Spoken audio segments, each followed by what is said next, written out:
So, nama saya Nur Liyana binti Ahmad Jamil. Saya berusia 30 tahun dan saya didiagnos as Parosteal Osteosarcoma. Saya dapat penyakit ni masa tahun 2024 Disember. Pada mulanya, saya tak tahu yang saya dapat kanser ni. Dan kanser ni saya diberitahu oleh doktor, dia kanser yang tak berbahaya.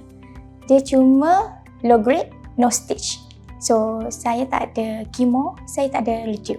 Yang saya dapat notisnya pada tahun 2022. 2022 tu pun saya notis sebab for Muslim, dia kena solat.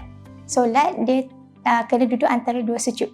So, I cannot bend my knee fully. Tapi bila I pergi private, klinik private, dia kata urat je. So, saya pun macam, okay tak apalah, urat je. Then, after that, I tanya dia, should be I kena buat x-ray. Dia kata, you jatuh ke? Ada accident?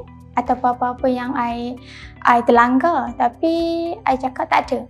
So, dia kata, tak perlulah buat x-ray. Then, you just makan ubat, cubalah makan ubat dulu, tengok macam mana. Tapi, selepas saya sedar 2023, I punya kaki lagi tak boleh bend dan tak boleh bend terus. Masa 2023 tu. So, masa tu, I rasa macam something not right lah masa tu dah. Sebab kalau kata urat, takkanlah bermakan yes. Takkan tak elok-elok. Selepas tu, masa tu I nak decide pergi klinik lain lah untuk tanya doktor.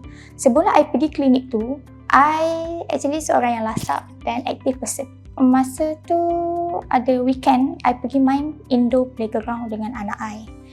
So masa I main tu, I panjat sana sini, tembok, everything I cuba. Dan malam tu, I punya the whole body sangat sakit. Kalau kata pain score I mungkin masa tu lah 9/10. Sangat sakit dan I demam terus.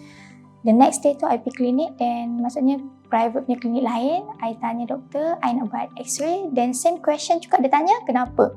Ada accident, ada jatuh tak? Tapi I rasa macam ada something dekat I punya kaki lah sebab kenapa I tak boleh bend until now. Dan lepas tu doktor pun kata okay tak apa kita proceed. Selepas proceed, yes memang ada sesuatu dekat kalau kita tengok tulang kita dah straight je. Tapi I punya tulang tu straight and ada something yang dekat I punya knee tu ada lebihan tulang yang timbul lah. Maksudnya ada ketumbuhan pada tulang. Then after that, doktor kata dia tak boleh nak bagi diagnosis. So, dia refer I pada ortopedik lah. So, masa tu lah I punya journey bermula pada tahun 2023. 2023, I go to hospital. Ada hospital lah, bukan Beacon lagi. Mei untuk buat MRI. So masa buat MRI, masa tahun 2023 MRI, I buat bulan 8. Bulan 8 dan the result keluar is negative. Masa tu negatif, MRI I buat, dia kata macam ada sesuatu. Likely macam kanser lah masa tu. So bila MRI keluar macam tu, then dia macam benda tu tak confirm. So apa perlu buat adalah biopsi.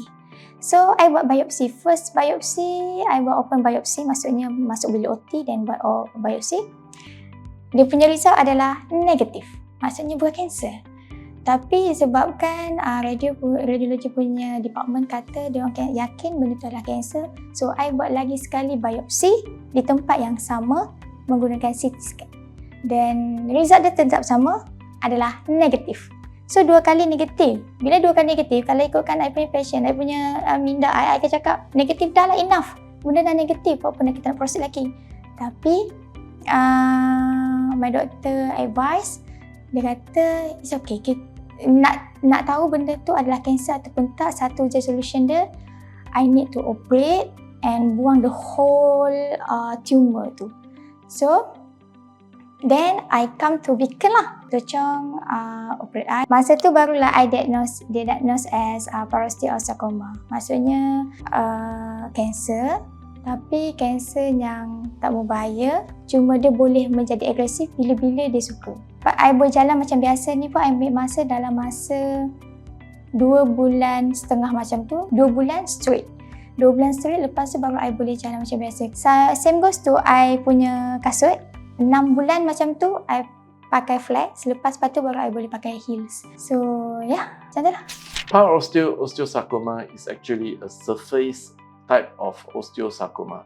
It is actually very rare and is actually low grade. So the standard treatment is actually a wide surgical resection. Globally, it's only 4 to 5% of the subtype of the osteosarcoma, and it usually arises in the distal femur and at the posterior aspect of the knee joint. About 4 years experience in my whole career as an orthopedic oncologist, we only have about 3 cases out of 4 years. The patient came to me because she had issues with knee. She felt that it is very stiff, and then she felt a little bit of pain. Hence, she has been seeing general practitioners a few times, and all of the doctors, most of them told her that it is just stiffness due to muscle issues. So told her to relax, painkillers were given, physiotherapy were prescribed, but she still complained that she cannot bend her knee fully. I think the negative result means that when we sample twice with some small sample to get the diagnosis, both times were not able to clinch the accurate diagnosis of parosteal osteosarcoma. The first time it was just myositis ossificans, and the second time it was just some inflammatory tissue behind the knee. So because of that, we have a multidisciplinary team meeting, and we have discussed a few times, and the radiologist is very convinced that it is parosteal osteosarcoma. Hence, I give her an option that even if it is not, we still can do a wide surgical resection, and at the same time, the main aim is to save the knee joint and also to preserve the function. Instead of doing a major surgery of cutting off the distal femur and replace with an implant, I decided that we should do computer navigation surgery. I offered her computer navigation surgery because I can see that there is some space with the tumor and also the knee joint. That is probably enough to save the knee joint, and hence I briefly counseled her and she agreed to it, because this procedure actually saved the joint, not only the limb, it actually saved the joint as well. And after the surgery, I predicted that she could do normal activities, including squatting, probably doing her normal prayers position as well. And it probably can last the lifetime if there is no issues at all. Compared to if we put in an implant, she may get problems like implant failure, implant loosening, infection. Those are the risks of the implant surgeries. Dr. Choong is very good doctor. Sebabnya semua benda yang dia explain dekat I sangat clear. Even apa-apa yang I tanya dekat dia, kalau tak buat macam ni apa jadi. Doctor is good. Even surrounding pun is good. So far I rasa Beacon good lah. If anyone has bone pain, you definitely have to come and see your doctors, especially orthopedic surgeons. At least they will get an X-ray done, and from the X-ray we can see what is the problem. Sometimes if the X-ray is not showing any problem, we can actually opt for an MRI just to see whether there's any ligament injury, tendon injury, or even sometimes a very subtle bone tumor lesions lying inside the cancerous part of the bone. Even for some patients who doesn't have any bone pain, but if you are feeling something weird in your joints and all, you should still see a doctor to confirm your diagnosis before you just assume that it is just a normal knot in the muscle or some pain just because of overuse or over exercise. So better do an X-ray minimally.